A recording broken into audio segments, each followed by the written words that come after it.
సొలొమోను ఉద్యోగాలు ఇచ్చేవాడు, సొలొమోను రాజు. కానీ ఒక నీతి సూత్రాన్ని మాట్లాడతాడు. ఏమని? యజమాని నిన్న ఒక మాట అంటే ఉద్యోగాన్ని మానేయొద్దు. ఉద్యోగం మానేసిన వాడు ఎవరు? బుద్ధిహీనుడు.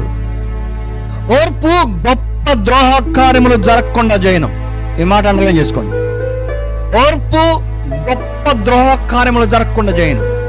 కొందరు హృదయంలో ఎప్పుడు ద్రోహం చేసే బుద్ధితో నింపబడ్డ వారై ఉంటారు.